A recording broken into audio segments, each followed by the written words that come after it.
Assalamualaikum warahmatullahi wabarakatuh. Salam sejahtera bagi kita semua.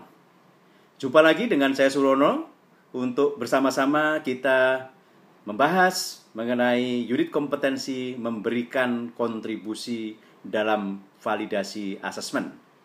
Ini adalah SKKLI P8590004701/2015. Bapak sekalian, seperti biasa, kita harus bahas dengan cara yang gembira. Mari kita mulai.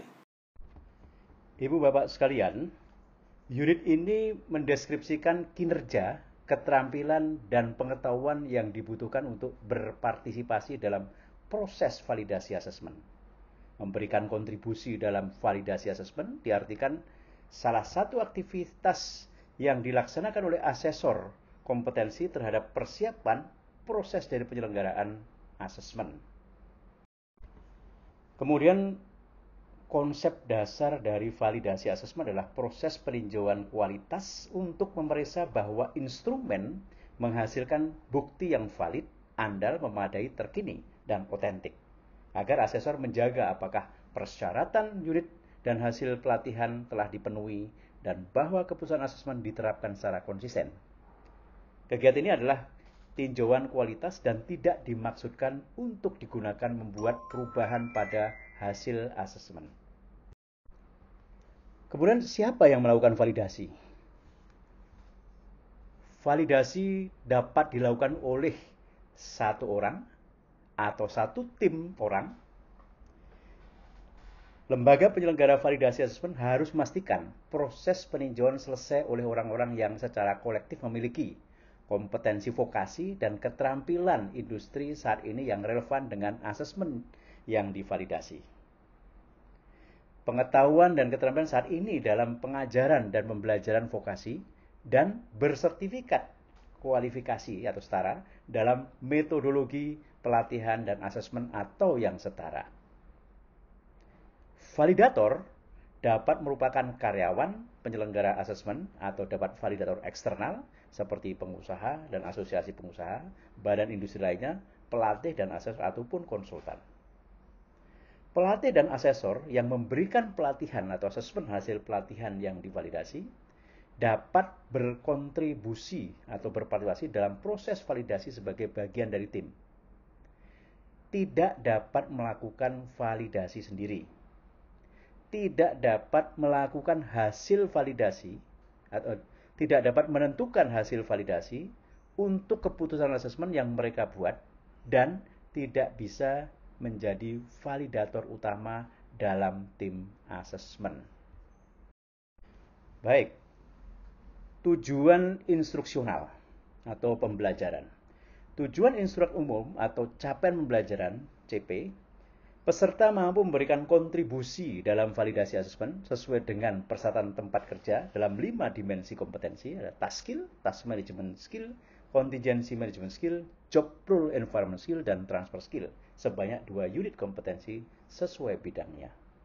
Sedangkan tujuan instruksional khusus, peserta mampu menyiapkan proses validasi, memberikan kontribusi dalam proses validasi, dan memberikan kontribusi untuk hasil validasi. Berikut adalah SKKNI P8549000471 memberikan kontribusi dalam validasi asesmen. Ada elemen kompetensi, ada kriteria unjuk kerja. Saya akan bacakan langkah-langkahnya atau elemen kompetensi dulu, nanti kriteria unjuk kerja akan kita bahas secara mendetail. Langkah pertama adalah menyiapkan proses validasi. Kedua, memberikan kontribusi dalam proses validasi. Dan yang ketiga adalah memberikan kontribusi untuk hasil validasi. Jadi sekali lagi bahwa langkah utama proses memberikan kontribusi dalam validasi asesmen adalah menyiapkan proses validasi, memberikan kontribusi dalam proses validasi, dan memberikan kontribusi untuk hasil validasi. Berikut adalah beberapa indikator kompetensi dalam memberikan kontribusi dalam validasi asesmen. Yang pertama adalah menganalisis dan meninjau perangkat asesmen, menganalisis dan meninjau bukti yang dikumpulkan, menganalisa dan meninjau keputusan asesmen atau catatan asesmen, memeriksa rekaman asesmen, memeriksa sistem asesmen, membahas proses asesmen, isu-isu yang timbul, kesulitan dalam interpretasi, dan meninjau dan menafsirkan pedoman asesmen, kemudian merekam bukti hasil validasi dan hasil, kemudian menganalisa proses banding, memeriksa kualifikasi asesor, meninjau dan menafsirkan pedoman asesmen, menggunakan perangkat validasi, mengobservasi pelaksanaan asesmen, dan menggunakan perangkat validasi. Baik, mari kita mulai dengan langkah pertama, menyiapkan proses validasi. Ada 5 tahap yang harus kita lakukan. Yang pertama, diskusikan dan konfirmasi tujuan, konteks, dan ruang lingkup proses validasi dalam kebijakan dan prosedur sistem asesmen yang relevan. Yang kedua, atur bahan untuk kegiatan validasi. Ketiga, periksa semua dokumen yang digunakan dalam proses validasi untuk akurasi dan kontroversi. Keempat, analisis unit kompetensi yang relevan dan setujui bukti yang diperlukan untuk menunjukkan kompetensi. Dan yang kelima, bahan-bahan yang akan digunakan dalam sesi validasi diperoleh, dibaca, dan diinterpretasikan serta kegiatan validasi disepakati bersama. Berikut adalah contoh untuk melaporkan atau merekam kegiatan memberikan kontribusi dalam validasi asesmen. Di sini ada tim validasi, misalnya Subali sebagai ketua tim, Poltak sebagai anggota, kemudian periode yang digunakan yang akan divalidasi adalah, ini ada 3 pilihan, sebelum asesmen, pada saat asesmen, dan setelah asesmen. Sebelum biasanya digunakan untuk mempersiapkan suatu kegiatan besar dalam proses asesmen, agar betul-betul nanti diselenggarakan dengan kredibel. Pada saat asesmen biasa digunakan pada saat monitoring, sedangkan setelah asesmen biasanya digunakan untuk evaluasi. Jadi ini adalah salah satu periode pilihan di dalam memvalidasi asesmen. Nama skemanya, misalnya okupasi asesor kompetensi, nomor skema, sekian. Kemudian pada langkah pertama tadi, menyiapkan proses validasi, ada berapa pilihan? Tujuan dan fokus validasi, ada berapa? Kita pilih yang sesuai. Apakah bagian dari proses penjaminan mutu, mengantisipasi risiko, memenuhi persyaratan PNSP, memastikan kesesuaian bukti-bukti, meningkatkan kualitas asesmen, mengevaluasi kualitas perangkat asesmen. Nah, yang dipilih yang mana sesuai dengan tugas daripada validasi. Kemudian konteks validasi, ada beberapa pilihan, ada internal organisasi, ada eksternal organisasi, ada proses atau relisensi dengan koleha asesor, koleha dari organisasi asesmen, atau yang lain kita bisa tambahkan, misalnya asesmen hasil pelatihan asesor kompetensi, karena kita tadi tugasnya setelah asesmen. Kemudian pendekatan validasi, bisa panel asesmen, pertemuan moderasi, mengkaji perangkat asesmen, acuan pembanding, pengujian lapangan dan coba perangkat asesmen, umpan balik, mana yang memang ditugasi dalam proses validasi, ini bisa dipilih. Kemudian orang yang relevan, jadi nama, kemudian ada hasil konfirmasi, misalnya asesor kompetensinya, di sini ada Dewi Eka, ada Senggono, ya. Misalnya hasil konfirmasi, misalnya oke semuanya. Lead asesornya, misalnya Gembira Lokawati, hasilnya oke. Manager, supervisor, yang tidak ada, sesuai dengan dipilih, yang dicentang. Koordinasi ada pelatihan anggotanya, ada Lamria, tidak pilih seperti ini. Kemudian acuan pembanding. Ini ada beberapa pilihan yang dipilih, misalnya setelah kompetensi, SOP, dan instruksi kerja misalnya. Kemudian ada manual instruction book, ada standar kinerja, dan lain-lain. Nah, kemudian yang dipilih ada 2 ini yang digunakan sebagai acuan pembanding sesuai dengan tugasnya. Kemudian dokumen terkait dan bahan-bahan, bisa skema sertifikasi, perangkat asesmen, peraturan, pedoman, dan lain-lain. Ini adalah menyiapkan proses validasi. Baik, berikut ada formulir kosong, alat untuk merekam menyiapkan proses validasi asesmen, silahkan dicoba dengan simulasi yang Anda bayangkan. Silahkan. Berikutnya adalah elemen atau langkah kedua, memberikan kontribusi dalam proses validasi. Ada 4 langkah di sana atau 4 tahap. Yang pertama adalah partisipasi aktif dalam sesi dan kegiatan validasi. Didemonstrasikan dengan menggunakan keterampilan komunikasi yang sesuai. Kemudian partisipasi dalam sesi dan kegiatan validasi termasuk meninjau, membandingkan dan mengevaluasi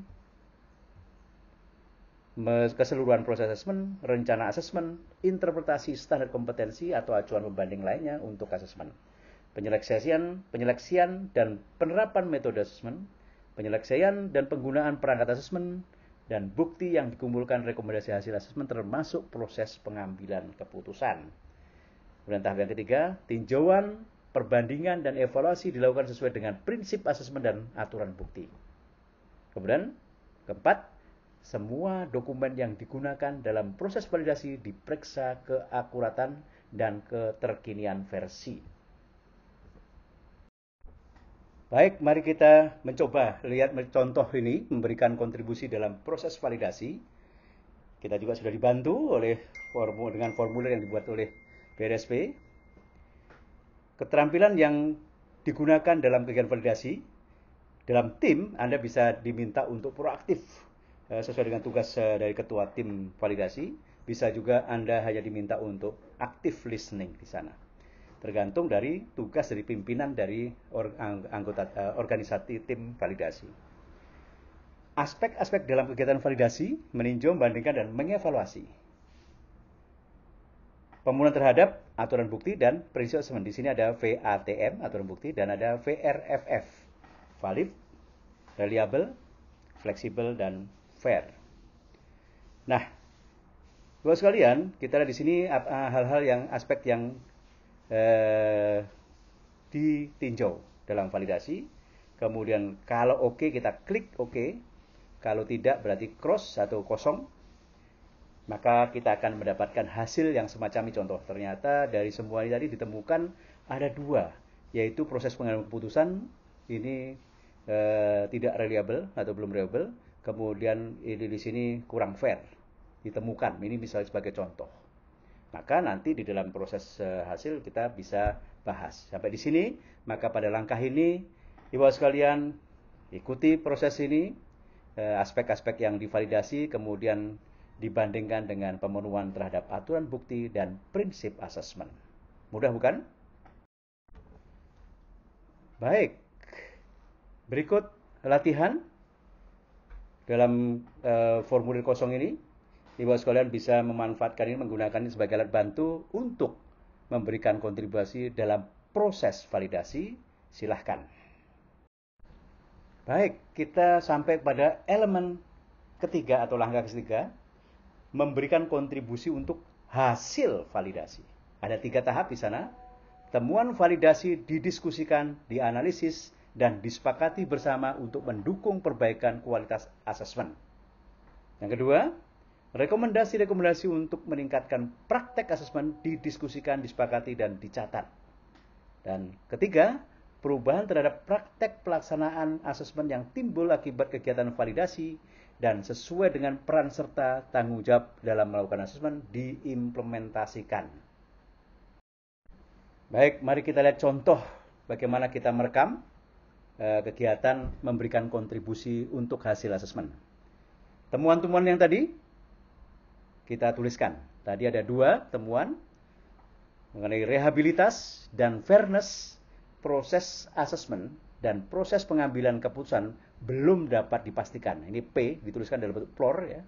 P problem location, L-nya location, O-nya objective evidence, dan R-nya adalah reference. Kita lihat di sini. Karena kita temukan tadi ada 2, yaitu reliabilitas dan fairness proses asesmen dan proses pengambilan keputusan belum dapat dipastikan. P terbukti pada asesi bernama Muntu dan Badu dari lokasinya ditemukan tidak mendapatkan informasi pada bagian mana belum kompeten, saat diputuskan belum kompeten. Itu berarti O, objek evidence, tidak sesuai dengan SKK ini P85A SM000032 elemen 4. Itu reference-nya R. Maka cara penulisannya adalah temuan tadi adalah PLOR, PLOR, problem, location, object evidence, dan reference. Rekomendasinya, kita minta di rekomendasi, memberikan teguran kepada asesor, tindakan koreksi, proses asesmen, dan proses pengambilan keputusan. Ini yang kita minta. Kemudian rencana implementasi perubahan perbaikan pelaksanaan asesmen.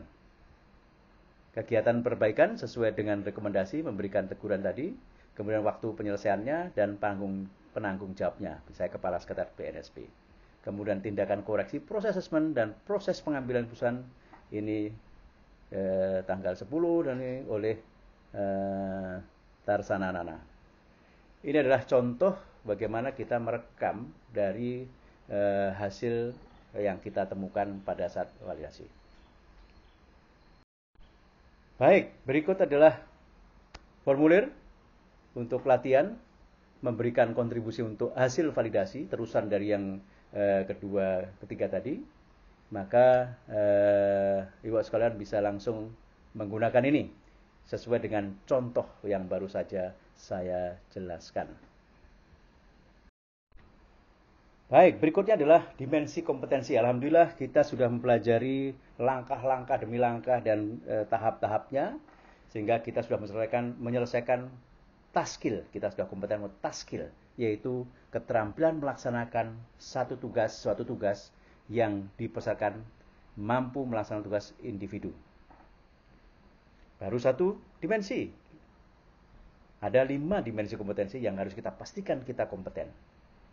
Berikut nanti adalah task management skill, yaitu keterampilan mengelola beberapa tugas lain terkait yang harus dikelola oleh seorang asesor sesuai dengan kualifikasinya. Kemudian contingency management skill, keterampilan mengelola dan mengatasi masalah-masalah yang berpotensi dalam menjalankan tugas serta alternatif penyelesaiannya. Yang keempat, job role environment skill, kemampuan bekerja dan berperan pada dan dengan persyaratan lingkungan kerja. Dan yang terakhir, transfer skill, kemampuan beradaptasi dan mentransfer keterampilan pada konteks atau persyaratan atau lingkungan baru. Baik, mari kita lihat contoh bagaimana kita memastikan 5 dimensi kompetensi kita bisa memastikan bahwa kita kompeten. Di sini ada kolom dimensi, ada simulasi skenario atau penjelasan mengenai dimensi ini. Yang pertama, keterampilan menjalankan tugas sesuai standar yang kita tadi sudah bahas, yaitu memberikan kontribusi dalam validasi asesmen. Kemudian keterampilan mengelola tugas, kita sebagai asesor kompetensi ada 3 unit kompetensi yang harus kita kelola. Jadi sebagai asesor kompetensi, pada saat mendapatkan tugas memberikan kontribusi dalam validasi asesmen, juga harus mengelola dan menjaga imparsialitas terhadap kegiatan atau tugas merencanakan aktivitas asesmen serta melaksanakan asesmen. Kemudian yang ketiga, keterampilan mengatasi masalah atau contingency management skill. Potensi masalah yang dapat menghambat aktivitas validasi dalam asesmen seharusnya. Ya.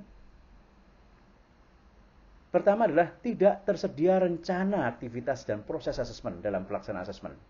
Contoh, alternatifnya segera melaporkan kepada ketua tim validasi untuk mendapatkan arahan tindak lanjut. Kemudian contoh potensi lagi, pelaksanaan kegiatan asesmen lebih senior yang mau divalidasi atau diakses. Maka alternatifnya tetap mengikuti prosedur dan hormat dan menjaga integritas. Berikutnya, keterampilan bekerja atau berperan dalam lingkungan kerja atau job role environment skill. Ini sebagai contoh.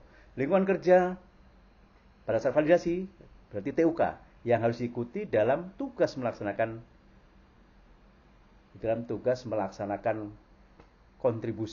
memberikan kontribusi dalam validasi asesmen. Nah, di sini ada persyaratan good practices tempat kerja, ada persyaratan K3 LSP, kemudian persyaratan struktural komunikasi. yang harus dia ikuti. Yang kelima, keterampilan mengadaptasi atau menerapkan transfer atau mentransfer pada lingkungan objek atau konteks yang berbeda atau transfer skill. Di sini, sebagai contoh, Anda mendapatkan tugas untuk mengadaptasi, mentransfer keterampilan memberikan kontribusi dalam validasi asesmen untuk konteks tujuan lain. Misalnya perbedaan sektor atau bidang asesmen, pada tujuan asesmen Anda, bagaimana Anda menyikapi ini dan bagaimana melakukan transfer skill-nya. Demikian bagaimana untuk dicoba, bagaimana kita memastikan bahwa kita memang kompeten dalam 5 dimensi kompetensi. Baik, Ibu-Bapak sekalian, kita sudah menyelesaikan latihan memberikan kontribusi dalam validasi asesmen. Untuk itu, untuk memastikan bahwa Anda bisa menjelaskan ini, di sini ada diagram memberikan kontribusi dalam asesmen. Lakukan menjelaskan ini dengan pede dan gembira, bagaimana memberikan kontribusi dalam asesmen ini, mulai dari langkah sampai instruksi kerjanya, dan rekam dalam video 2-5 menit saja. Silahkan. Baik, alhamdulillah kita sudah tambah satu kompetensi lagi, yaitu memberikan kontribusi dalam validasi asesmen. Dan selanjutnya kita harus belajar terus. Wassalamualaikum warahmatullahi wabarakatuh.